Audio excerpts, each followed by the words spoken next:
Rebonjour, on est toujours avec Paul, donc après la présentation de la decklist Prankids qu'il a joué au WCQ Bègle.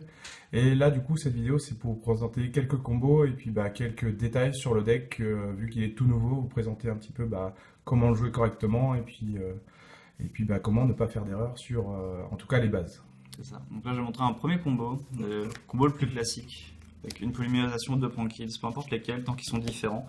C'est vraiment le combo le plus fort du deck parce que ça permet de jouer autour de H, autour de Bell, et qu'autour de Gamma qu'on peut pas vraiment jouer. Et ça permet de placer vraiment le meilleur terrain possible. Donc pour le combo, utiliser une polymérisation, utiliser les deux Prankids. On va invoquer la roquette. Effet des deux Prankids. Donc je rappelle les Prankids, on déclare un effet, on envoie un monstre différent, on invoque un monstre différent du deck. Donc lui il burn de 500, lui il fait gagner 1000 PV. On invoque les deux différents. Il nous faut aussi une carte au hasard dans la main pour le combo. Effet de la roquette, on va sacrifier, on invoque deux Prankids. On link les deux suivants pour faire le doodle. On va avoir l'effet du doodle pour aller chercher une magie au piège, effet du vent pour foolish une carte, et effet du rock pour bannir un draw 1. Donc, on bannit la carte, on pioche 1. On invoque le water. Effet du vent, on va envoyer au cimetière la fusion Prankids, très important. Effet du doodle, on va aller chercher la fusion Prankids en main.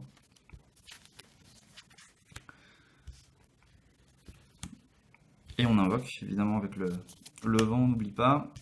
Avec les deux monstres là.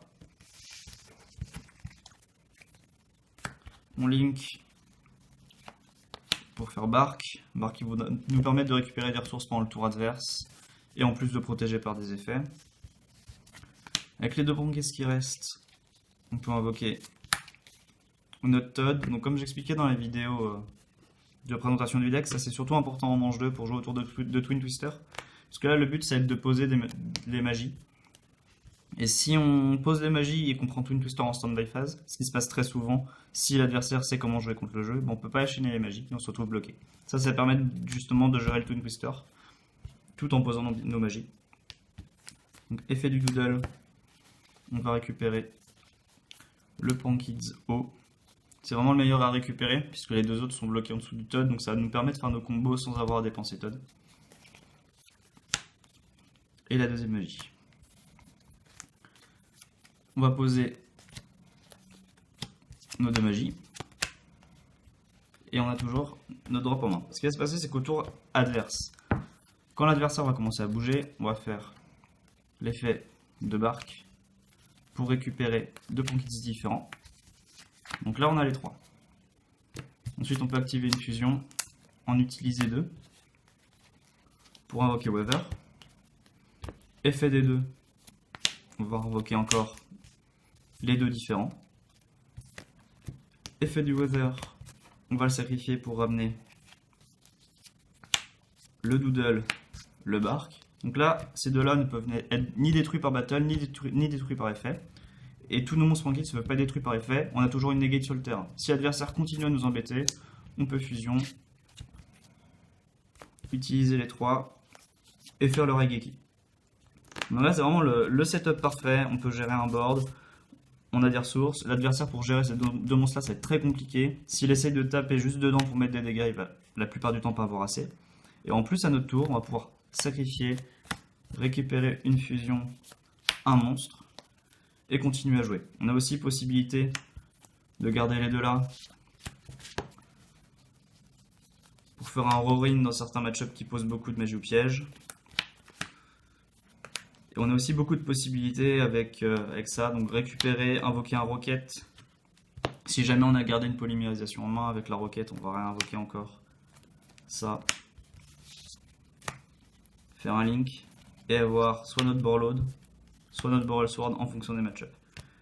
Donc là c'est vraiment le meilleur combo que le deck peut faire. On a un combo un peu similaire. On va pas terminer sur Todd, mais on va avoir d'autres façons de commencer le combo. On va avoir besoin, par exemple, de Pranks, un Prankids et n'importe quelle carte Prankid en main. ça n'a pas d'importance. C'est notamment pour ça que je joue Pranks à 3, parce que c'est un combo qui est quand même très fort, qui permet de faire vraiment tout ce dont on a besoin de faire sans faire le Toad, mais qui n'est pas nécessaire. Et en plus de ça, on peut avoir un effet de recyclage avec le Pranks. Donc pour le combo, on va activer Pranks, faire l'effet de défausser une carte pour invoquer un jeton. Normal summon un Pranked. Link les deux pour faire Doodle. Donc là, ce qui est très important, c'est de voir ce qu'on a en main. Si jamais en main, on a déjà une polymérisation, on va plutôt mettre enchaîne 1 le Pranked, enchaîne 2 le Doodle. Ghost Log n'est pas très joué en ce moment, donc il y a très peu de chances que ça prenne Ogre. Et si là ça prend H, vu qu'on a déjà la polymérisation, on pourra quand même continuer à jouer. Si jamais à la place, on a plutôt un monstre, on va avoir tendance à mettre lui enchaîne 1, lui enchaîne 2, comme ça, si ça prend H, on a quand même un monstre. On va chercher la fusion et on peut continuer à jouer. Dans tous les cas, la combo peut se faire si on a ni l'un ni l'autre. Donc là, on va chercher la magie. Avec lui, on va invoquer un monstre. Ensuite, on va link les deux pour faire bark. Effet du feu. Invoquer le haut. Activer la fusion. Utiliser les deux pour faire roquette. Effet de roquette. On le sacrifie. On récupère bark, doodle. Effet de doodle qu'on n'a toujours pas utilisé pour récupérer la fusion et un Pranked. La plupart du temps, on va prendre le vent. Comme ça, à notre tour, quand on va vouloir fusion pour faire weather, on peut en plus envoyer le piège au cimetière. Donc là, il a été envoyé au cimetière parce qu'on est parti du principe qu'on l'avait en main. Mais voilà, c'est une possibilité qu'on a. On n'a plus qu'à poser. On a ça en main. Fin de tour.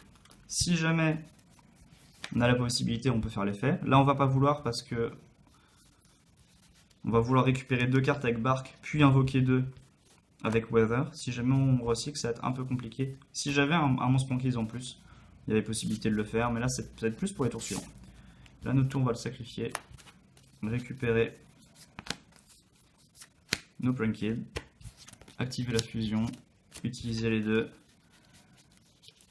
invoquer Weather, et on repart en fait toujours sur la même chose. On en réinvoque 2, on fait l'effet. Et on invoque nos 2 monstres, donc pas destructible ni par battle ni par effet. Et là on est placé. Par exemple contre Thunder Dragon, ça c'est un board qui va avoir beaucoup de mal à passer, sauf s'il joue des cartes comme Sky Blaster, qui va donner des cartes, des links un peu bizarres.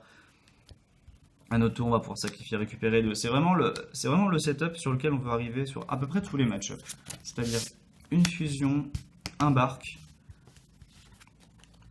et si possible un monstre en main, si on peut pas tant pis, et pouvoir faire bark, récupérer 2, puis invoquer la fusion, qui réinvoque, qui fait ça. Et refaire ça à tous les tours. Et si l'adversaire a la bonne idée de nous attaquer, on bannit, on recycle tout ce qu'on avait, que ce soit les links, les fusions, les monstres, et on recommence jusqu'à temps que l'adversaire perde, puisque au bout d'un moment il va s'y plusieurs ressources, et on va juste avoir à sortir un Borlode ou un Borel Sword pour gagner la partie. C'est comme ça que le deck fonctionne la plupart du temps. On garde ses ressources, on essaye de placer voilà, la fusion, on l'empêche de prendre trop de dégâts en mettant des monstres pas destructibles par battle. En plus de ça, vu que nos drops nous font gagner 1000 PV à chaque fois, bah on va tenir à la partie comme ça. Et au bout d'un moment, il y aura une ouverture et on va placer ça. Ou alors on peut placer un Doodle, un Bark. Hop. Ça arrive très souvent qu'on arrive sur des choses comme ça. Donc lui, il va donner 1000 à lui, lui, il va donner 1000 à lui. Donc on se retrouve avec 8000 on board. Le Weaver tout seul qui va pouvoir nous permettre de gérer Ray, qui va permettre de gérer des Béatrice quand c'est boosté. Plein de petites choses comme ça qui vont permettre de gagner la partie en recyclant et en prenant notre temps. Et ça peut arriver de tenir 4, 5, 6 tours. Là, pendant le tournoi en round de 7, je suis tombé contre un striker pur qui qui jouait pas l'équipement, qui a utilisé ses 3 Kagari, 2 Hayate, 2 Shizuku, qui avait vraiment plus rien. Moi, j'ai continué à faire juste mes loops en fait, et à avoir tout le temps ça sur le terrain en fin de tour et à gagner la partie comme ça. Bon, il se trouve que j'ai jeté la game parce que je me suis trompé dans les calculs à la fin.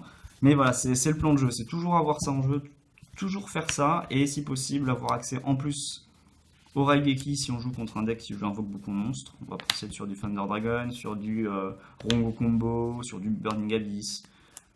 Donc voilà, on garde ses ressources, on panique pas, on recycle tranquillement et on gagne la partie comme ça. Wow. Impressionnant. Merci Paul pour cette présentation, c'était vraiment hyper instructif. Moi qui ne connaissais pas très bien le deck, j'ai trouvé ça hyper instructif. Alors, merci beaucoup et puis bah, comme toujours, on remercie les barons qui nous sponsorisent, qui sont toujours là avec nous. Même quand ils sont pas là, ils sont là. Voilà. Allez, bonne journée Bonne journée. et puis à la prochaine.